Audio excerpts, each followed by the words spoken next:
Good morning, everyone, and Shabbat Shalom. We are thankful yet again to be here. It is truly a blessing. As we mentioned before we started the video, thank you for the support. Thank you for all those that pay attention and listen and enjoy the messages. You're the reason why. So we're very thankful for that. We're going to go ahead and start this morning. If you would, let us all stand and turn to Psalms 51. So we're going to be in Psalms 51, just a few verses to get our idea of where we want to go. Learned a little bit about processes this week in this message. Hopefully it will be a blessing to all of us. So Psalms 51 verse 1, to the chief singer, a psalm of David, when Nathan the prophet came to him when he brought near Bathsheba. Show me favor, O Elohim, according to your kindness, according to the greatness of your compassion. Blot out my transgressions, wash me completely from my guilt, and cleanse me from my sin.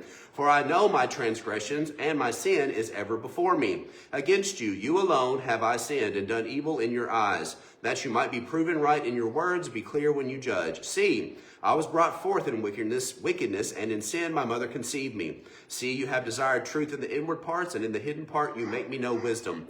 Cleanse me with hyssop, and I am clean. Wash me, and I am whiter than snow. Let me hear joy and gladness. Let the bones you have crushed rejoice. Hide your face from my sins and blot out my wickedness. Create in me a clean heart, O Elohim, and renew a steadfast spirit within me. Let's lift up our eyes.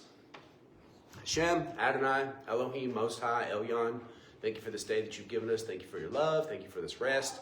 Thank you for our family. Thank you for the support, the people that listen and the people that share. We're so thankful for them. Thank you for how you deal with us, how you dwell with us. You are in us and you guide us in our lives. Thank you for your mercy, your understanding, even your discipline. Thank you for the good times and the bad times. Thank you for the sadness and the happiness. Thank you for the sorrow and the joy. Thank you for it all, because I understand, and we're getting an understanding that it's all one in the same. It's all of the equal plane. May we continue to bless you, understanding your oneness, and you are over all. May you bless this message, give us an understanding that we can apply it in our lives, and we can have that union with you, we pray. Lead, guide, and direct. Forgive us if we fail you. Baruch Hashem. Hallelujah. Amen. So, Psalms 51. Here we are yet again. And we say, and we just have this continual humbling feeling that I teach. So, here we are. I never thought that I would be here.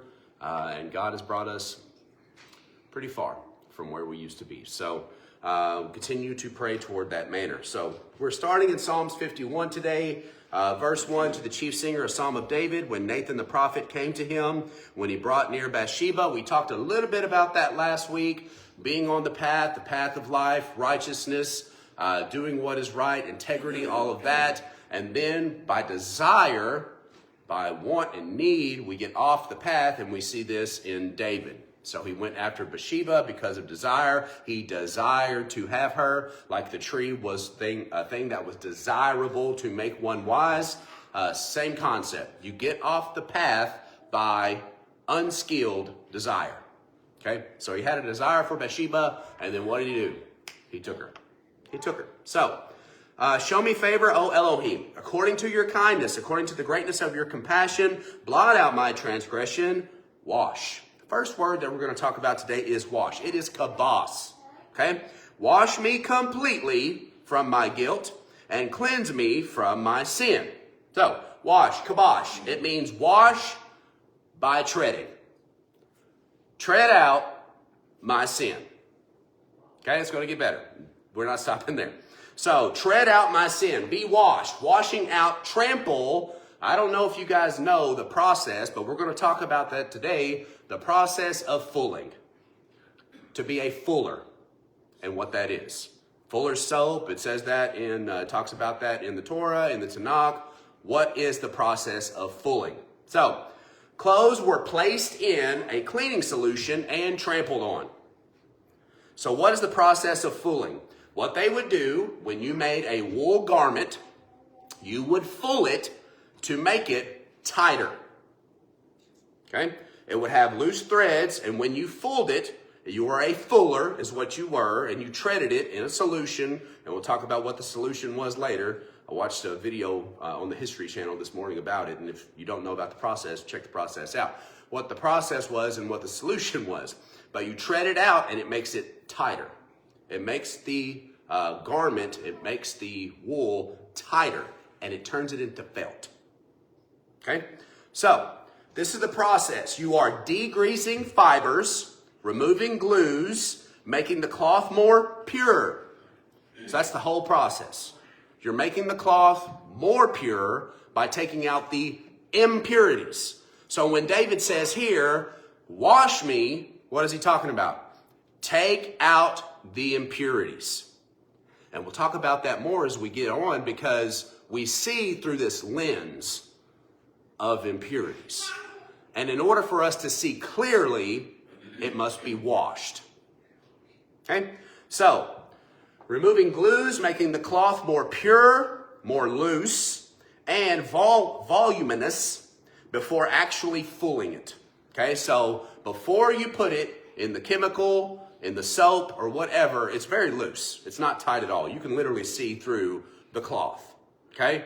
So, that was David. Before you are washed and before you have been taking the process of fulling, you are very loose. There are gaps in you. Okay? The second part of the process is the fulling. You do this by applying moist soap, warm water, and vibrations by means of feet or hammers. Okay? So, the film that I watched this morning, it was on the History Channel. And do you know what they used to use for the chemical? Urine. So, they would take urine and they would let it ferment and let it set. And what did it turn into? Ammonia. Okay? And then they would use that ammonia to take out the impurities. Okay? The grease that was in it from creating it. You think about creating all the oils, the grease that goes into it, the glues, all things like that. You are doing this and removing the impurities. Okay? So you could do it with soap also. But back then, they used ammonia. And fulling by applying moist, now notice, heat. You put the pressure on, you put the heat on, and the vibration by feet or hammers. So when he's saying wash, he is saying by the fuller's method. There's gaps, there's holes. He's saying make it tighter. And when you do this, not only does that happen, but the fabric is long and it's wide, correct? Because all these holes and these gaps that are in it. But when it goes through the fuller's process, it shrinks. It becomes tighter. What is another representation of shrinking? Humbleness. Humbleness. Okay? So, after that, they wash to remove the fulling materials and the soap. And when they do that, the benefits of fulling are becoming heavier and thicker of the intermediate felting of fibers. So they start to hook together. It starts to get closer. Loosening the tension and making it shrink, which is a representation of humbleness, both in length and width. Making it more heat insulated from rain, fog, and winter. So what happens then? You're protected, okay? When you go through this process, it is a process of protection. Making it more heat insulated, rain, fog, and winter. Making it stronger and more wear-proof, so it didn't break down. If you don't go through the fuller's process, the fibers will break apart because they're not tightly woven. So it will start to fray, and then you're going to lose your garment. Making it less penetrable for water and rain. Adding a thick, hairy layer for the roughening and shaving, and using felt to produce other fabrics. I don't know what some of these are, such as sheets, velours, fries, rattanee, etc. The whole purpose and the goal of the washing is to tighten the cloth into felt, with the scales of the woolen threads hooking into each other. So when he says, wash me, you're putting it through a process of treading and heat and moisture, and you are thickening it up and tightening it up. We all have holes in our doctrine, right? Okay? So he's saying, because I have done this and went this way, I need to be going through the fuller process. He says, wash me. That's wash. That's what that wash means. Wash me completely from my guilt. You have to tread it. You have to wash it.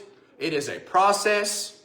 It is not an easy process, because they were talking about the person that got paid to do this process. Number one, you got to dance in urine. Nobody wants to do that. You got paid 3 times more than anybody else, okay? But you had to do it for 8 hours.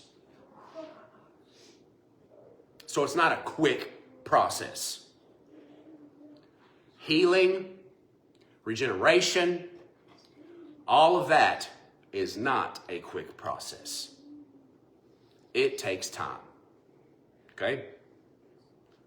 So when he says, wash me completely, that's what he's talking about.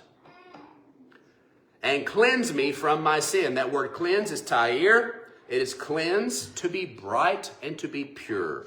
Sound, clear, uncontaminated, innocent, holy, clean, purified.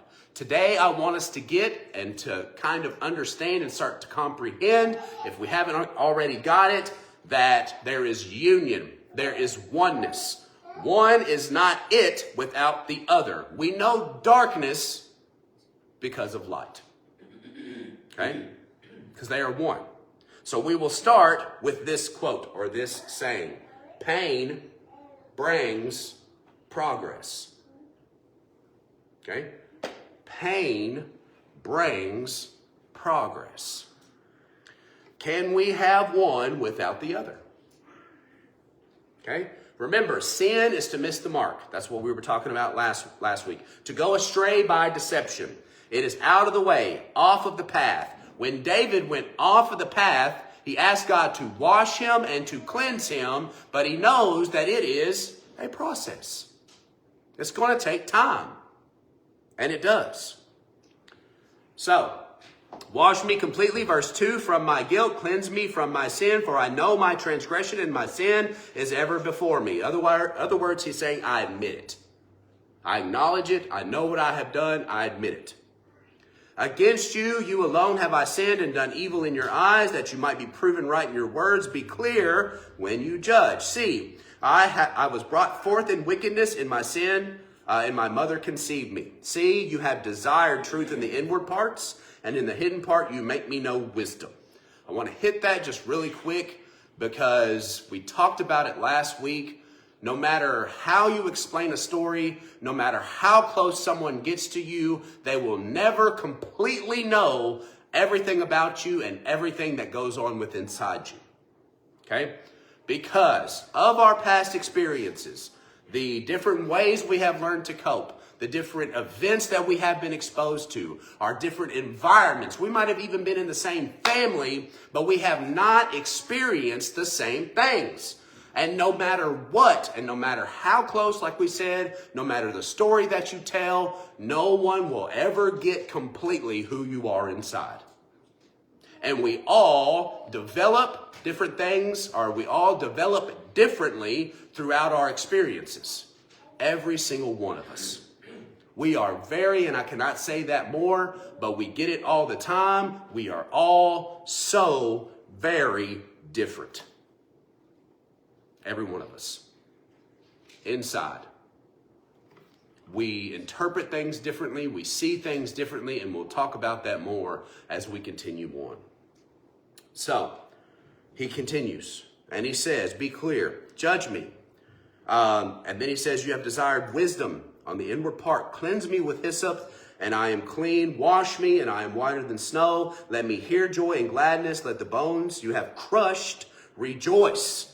I want to get that, and I want you to understand, when we are happy, do we not appreciate the happiness, right? But you would not know happiness if you have not at first experienced what? Sadness. Therefore, appreciating the sadness helps us better to appreciate the happiness, okay? Because they are one. One brings about the other. They are one. So here he says, and that's the craziest, he says, let me hear joy and gladness. Let the bones you have crushed rejoice. In the sadness, I rejoice. The bones you have crushed rejoice. Hide your face from my sins and blot out my wickedness. The verse we want to get into, create in me a clean heart, O Elohim, and renew a steadfast spirit within me. That word create is tahor. Create is another word, I'm sorry. Tahor is clean.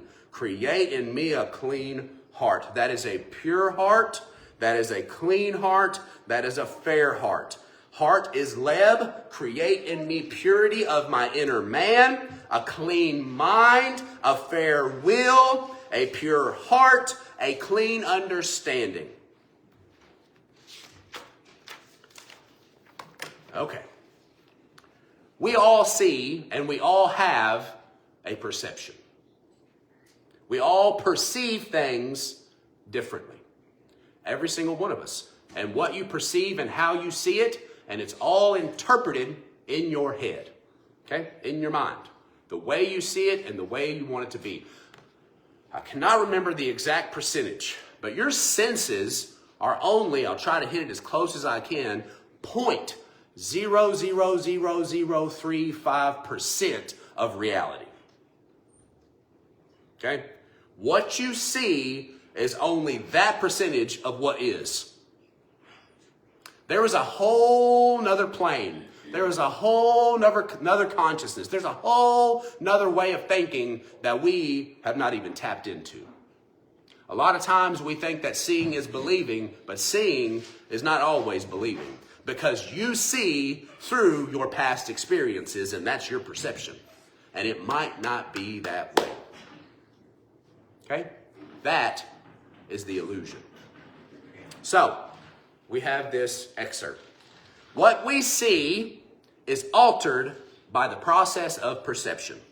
We all have been conditioned with preconceived concepts. We tend to view something this way without knowing it. Okay? Our previous knowledge creates a bias.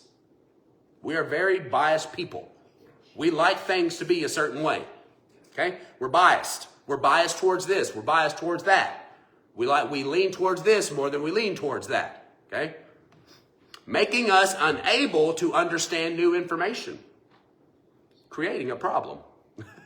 So we lean towards our bias. Our bias is based on our previous knowledge. We can only contemplate, and this is wild, we can only contemplate, we can only meditate on, we can only think about that which we have been exposed to. You can't think about anything that you haven't experienced. You can't think about anything that you have not been exposed to. So therefore, be exposed to more, and you consider more. I'll read that again. We can only contemplate that which we have been exposed to. Thus, a person's reality, a person's truth is created by their knowledge. Our minds reach for what is familiar. It's a cognitive bias. Your mind wants to connect what you see with something that you already know, even though they might not relate. And I want to tell you this while we're thinking about that. Every experience is different. A lot of times we're trying to connect this current experience with something we have already experienced based on the knowledge that we have gained, and it's a whole new setting. It's a whole new experience. It's all brand new. And a lot of times that will mess us up. You know why? And I've experienced that because we compare past relationships with current relationships. And that will mess up our perception of what's going on now. Our minds reach for what is familiar, and we do not initially understand what we are viewing because we're reaching for something that we know. Therefore, we don't understand what we are viewing because this is unfamiliar. And all that is based on our past experiences. We try to reach for what is familiar and what most closely relates to what we already know. We reach for what is familiar when we are looking at something that we cannot comprehend. This makes up what we see. So we look at things we don't comprehend through that lens. If we have a title for this message, the title of the message is Tinted Glasses. Tinted glasses, okay? We went through that process where we were looking at the Old Testament, and we had been taught to look at the Old Testament through Jesus-colored glasses, right? Okay? So once we took those glasses off, we could see that potentially those things weren't there, right? So we had all been conditioned early in our lives to see and view everything a certain way, okay? That's called conditioning. That's called domestication, okay? So he says, I have been seeing this way. This is David, right?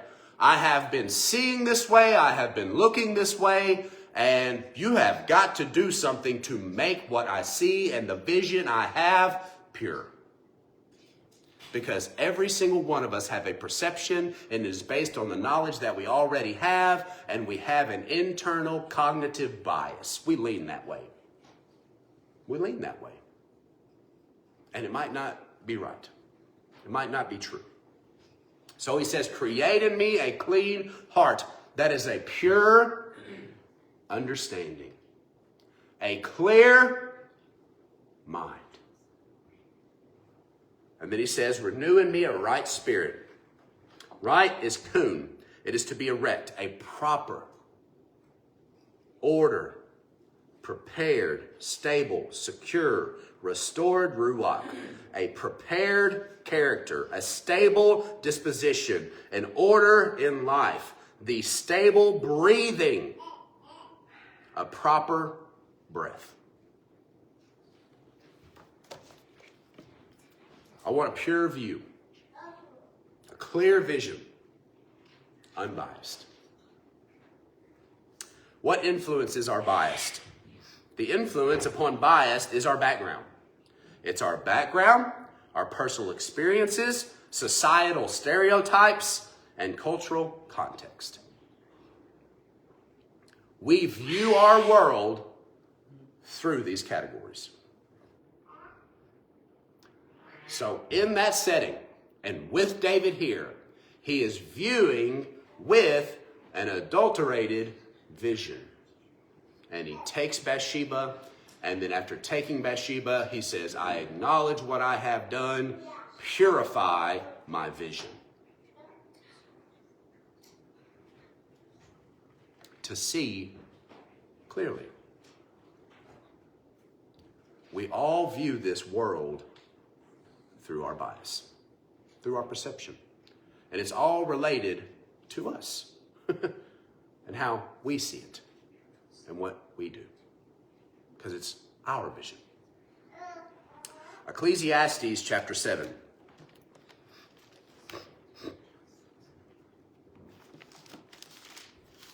Ecclesiastes chapter 7, we're just going to go through the first 3 verses. Verse 1. A name is better than precious oil, and the day of death than the day of one's birth. Okay? Name, we understand name is your character. Your reputation is better than precious oil. Okay? And the day of one's death is better than the day of one's birth. As we continue on through these verses, we realize that he's talking about your eulogy. At the eulogy, what do? They talk about your life. They talk about all the things that you have done, all of the good things you have done. This person was so good, this person did this, and this is your eulogy. The things that this person have taught me, the effect that this person has had on my life, that's what we're talking about, okay? So one's death is better than one's birth. When you come into this world, your slate is clean, okay? But at the end of this world, you have, or the end of your life, you have accumulated this reputation. So, it is better, and this is going to make us blow our minds that this would be said, it is better to go to the house of mourning than to go to the house of feasting. For that is the end of all men, and the living shall take it to heart. What is the end of all men? The house of mourning. Death. People that are living should take that to heart. Okay? And when you take that to heart, I love the songs when they're talking about living like I'm dying. You got to realize, because when you have that certain bit of information or diagnosis that's been given to you, and it tells you you've only have 3 weeks to live. What do you want to do? So we should live every day like it's our last. I've heard something here recently, day 1. That's it. That's all you've got. The day 1 is this day. The past is gone. The future isn't here. Now is it. And one day it will come to a point when now is the day to die. And that will be day 1. That's all you've got. And while we're talking about that also, if you want to progress in your life, and this is something that I've been meditating on here recently, people tell you and try to discourage you, and they'll say, well, that takes a long time. Well, that takes a long time to do that. Well, that's going to take this, or you're too old. Okay? You're too old. That's going to take a long time. I want to tell you this morning that time is an illusion. And let me give you an example. These old people, or your grandparents or whatever. Remember when you talked to your grandparents and they were talking to you and they said, wow, I remember that like it was yesterday. And what were they doing? Running in the fields and climbing the trees and playing with the jacks and whatever they were doing. They were remembering it today as if it was yesterday. Time is an illusion. All it does is take day 1. Just get started. And before you know it, time will pass and you'll be where you wanted to be. Because it's all day 1. That's all you've got. So just start. There is no such thing, because people will say, well, that'll take 2 years. That'll take 4 years. That'll take you 10 years to do that. Before you know it, the 10 years will be gone, and you're like, wow, I should have started back then. Right? Right. Because I had the opportunity. Time is an illusion. Just start. Because you will either one day say, wow, I remember that, and I should have, or you'll say one day, wow, I remember that, and I did. Because it just passes. And it passes so quickly. So, take it to heart.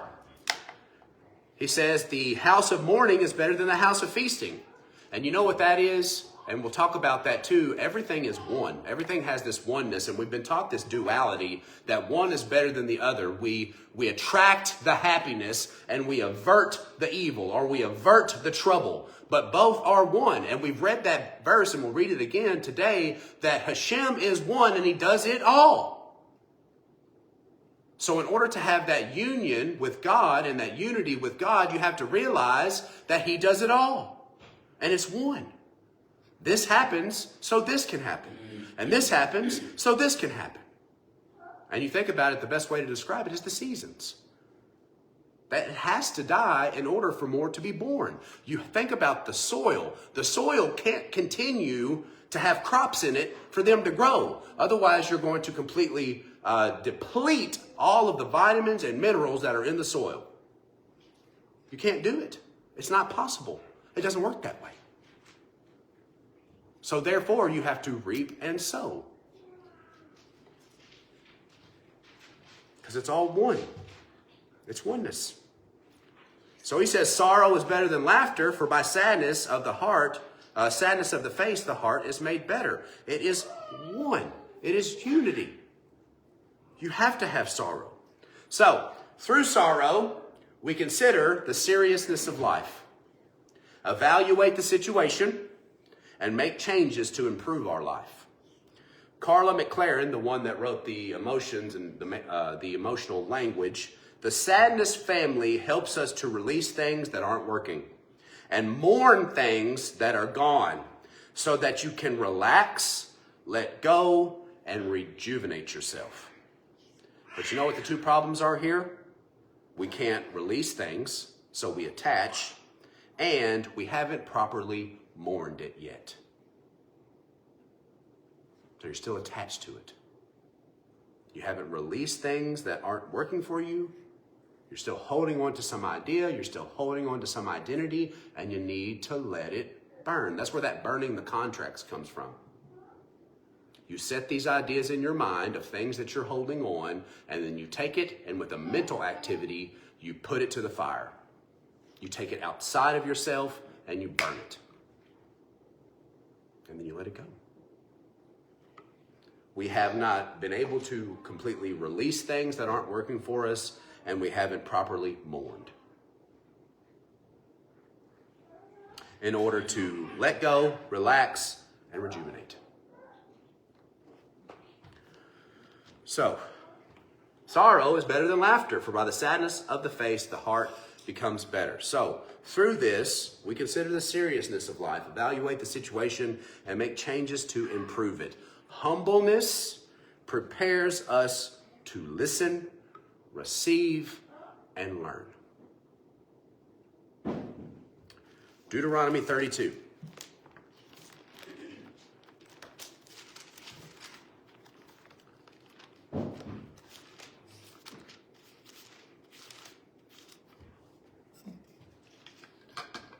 Deuteronomy 32:39. Short excerpt here. Not even on the right page. See now that I am He, and there is no Elohim besides me. I put to death and I make alive. I have wounded and I heal. From my hand no one delivers. For I lift up my hand to the Shamayim and say, I live forever. So it says that He brings to death, He makes alive, He wounds, and He heals. Can we know one without the other? You wouldn't know healing unless you truly knew the wound. Can we know the mountain without the valley? Light without darkness? Failure is a part of success. When you fail, what do? You learn. You learn when you fail. So we've got this mentality, all of us, to some degree, that we have to be perfect. We have to have this perfection. And then we can't fail. And if you think about where we've come from and the doctrine, how we've been conditioned, how we have been domesticated, that's all they talked about was your failures.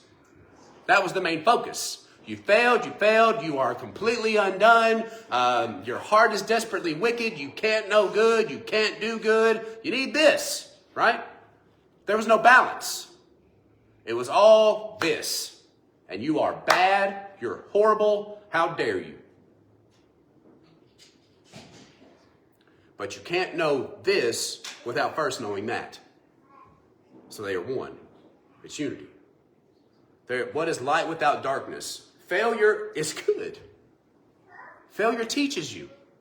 Okay? You think about your children, and that's one of the hardest things for us as parents to do, let them fail.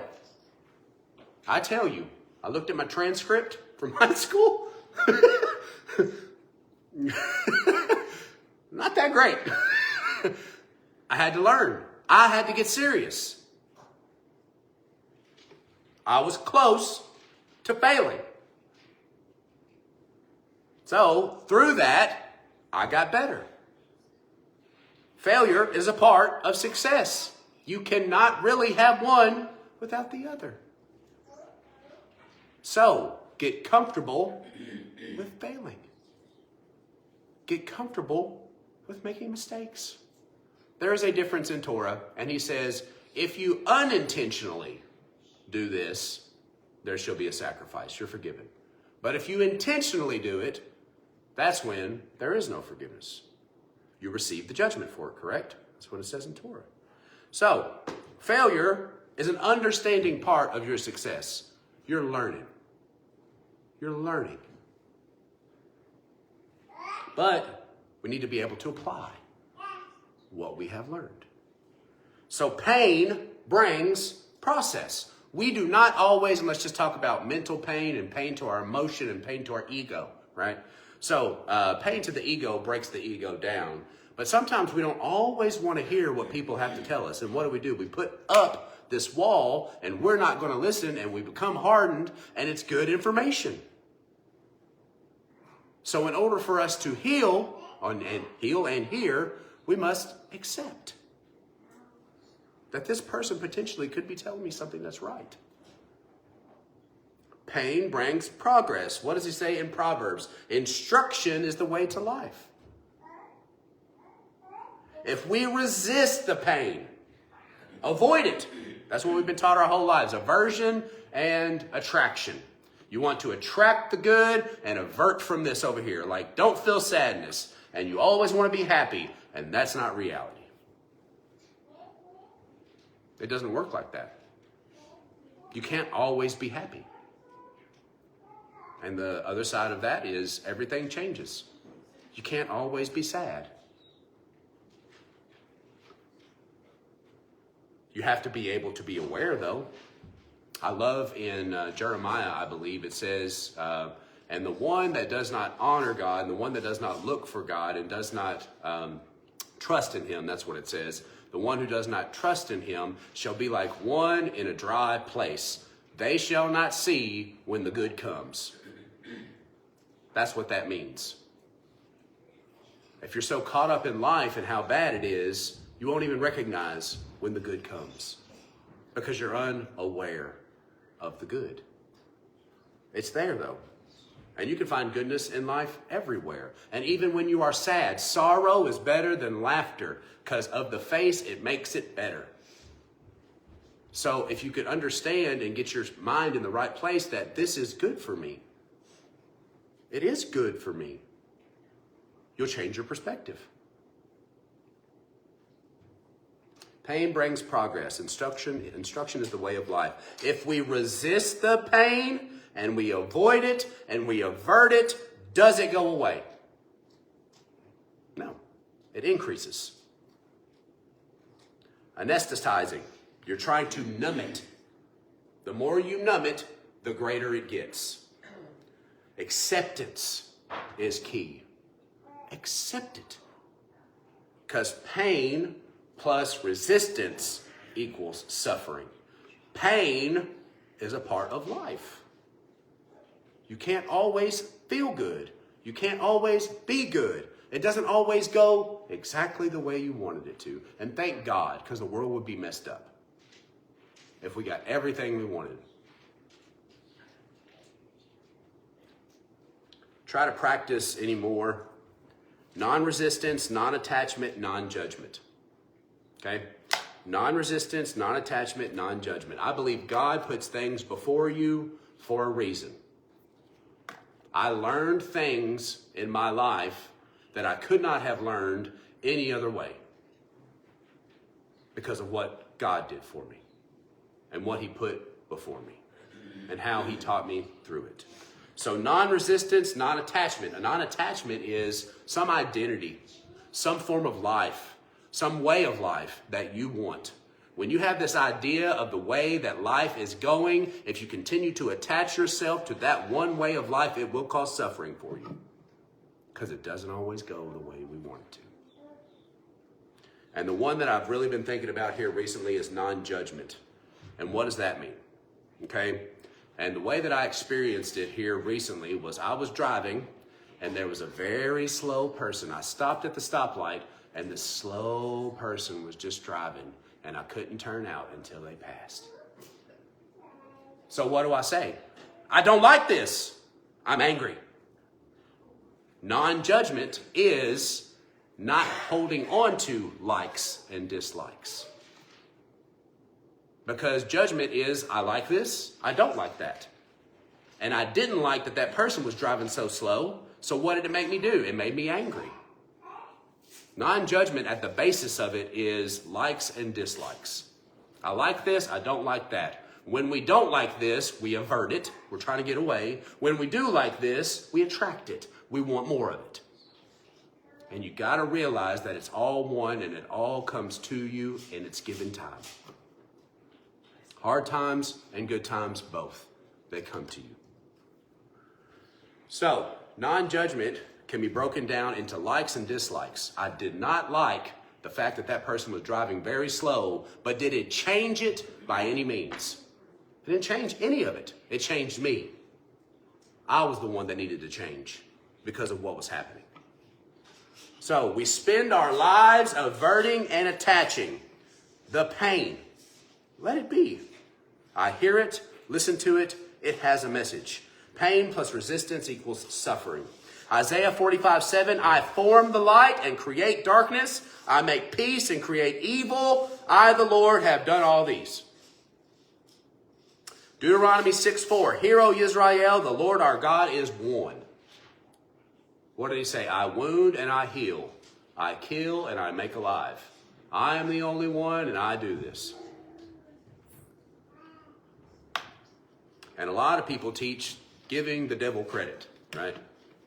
Giving the devil credit. He creates evil and he does this. All the devil did it. The devil is just and y'all ain't gonna like that, an extension of God because it's all one. He created it. I create evil. That's literally what it says in Isaiah 45:7. I create evil. He created the devil and it serves the purpose of God. It's all one. Whether you believe in the devil or spirits or whatever you want to believe in, that's fine. But it's all there to serve a purpose. I love this quote by Anais Nin. I think that's how you would say her name. We do not see things as they are. We see them as we are. Have you ever heard, this is the example that we give. Have you ever heard love is blind? Okay. We do not see things as they are. We see them as we are. Okay. When you are in a bad relationship, a toxic relationship, abusive relationship, I have been there. Your friends, your family, they know, they see. But we don't see. We don't know. We're oblivious. You know why? Because we are seeing from the inside out.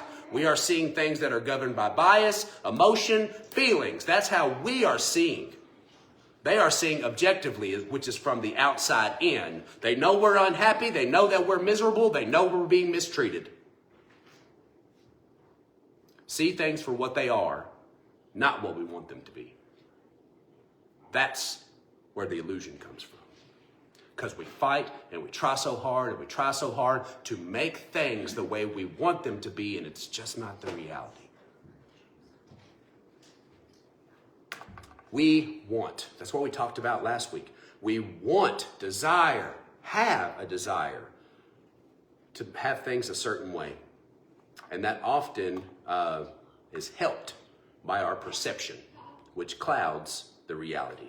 We want things to be a certain way, and often our perception helps cloud the reality. We want it this way, and then we perceive it that way, and it's not that way. Because our perception helps to cloud reality. So when I love it when David says, clean me up, make me clean. Give me a better, clear vision that I might be able to see. But it's got to be cleared of your biases. The things you want, the way you want it to be. Notice the patterns. Remove the scales. Okay, I was looking in the New Testament today. Remember that one part where it says, because it made me think of that one part where it says, we see now through a glass darkly, but then we will see as it is. That's in the same verses where he talks about, and he says, when I was a child, I spake as a child, but when I became a man, I put away childish things. He's not talking about put away the toys. What he is talking about was when I was a child, I saw as a child.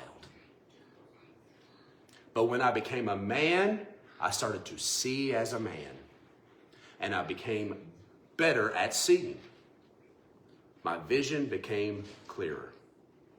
That's what that's talking about. Because then he says, we see now through a glass darkly, but then we will see as it all is. And we all just have bits and pieces of this puzzle. Every single one of us. And it's all based on our experience and our perception. But you have to get rid of those biases to see clearly. So you ask God, clean me up. No matter what we want to believe, reality is truth. See things the way they are. And you can practice that by observing. Because when you observe, you don't judge. You just take it the way that it is. And you think about like smacking, right? We talked about that before. When you become the observer, you sit back, you hear the smacking, but you don't identify yourself with it. Because when you can identify it and see it for what it is, it just is what it is, a noise, then it doesn't bother you. It just passes because it is what it is. But you have attached yourself to the noise. You identify with the noise, and what does the noise do? It makes you angry. But it's not the noise that is making you angry. It is your choice to be angry at the noise. And I think about that with my dogs. Like, I try to be, man, taking those dogs out makes me so humble. It puts me in a humble position because I get so angry. Toby does this, and Avery does this, and Toby does this, and Avery does this. So you have your two dogs, and they are out there, but our nature is not the same as the nature of a dog. Their nature is to do nasty things. Dogs do nasty things, okay? We don't do nasty things, so when we see our dog do nasty things, it makes us angry because we are trying to get the way that our dog views the world. We are trying to get them to see it our way, but it don't work that way. That's a different perspective. Once you can see that, you're a little more humble. So, because that's their nature. That's what they do. They like those things. So, no matter what we want to believe, reality is the truth. Why does that make you angry? Ask those questions. Reflection is looking inside. Why am I angry at that? Because when you can just be the observer, you just let it be. Let it be what it is. We have been led to believe, told what to see, beyond what is. We view, like we said, the title of the message, through this lens. We've got this lens, and it is perverting, it is corrupting our vision. Because we have been taught how to see. Humbled minds are prepared to listen and receive without bias, beyond perception, reality. Remove the tinted glasses in order to see the one. The one reality. I'm telling you, continuing to go and avert and to attract wears you out. Why can't we just let it be? And that's why I go all the way back to Genesis. He made us a living being. So we function best when we are. Be. Being. To be. That's what that means. A living being. Let it come and let it go. It happens to everybody. Who's in control of it all? Every bit of it. But we don't want it to be this way, so we resist. And when we resist, it makes it worse. It does not make it better. Let it be. It is one. To find the union, you realize that God is over all. He is the oneness in all. And he does it all. God bless you. Shabbat shalom.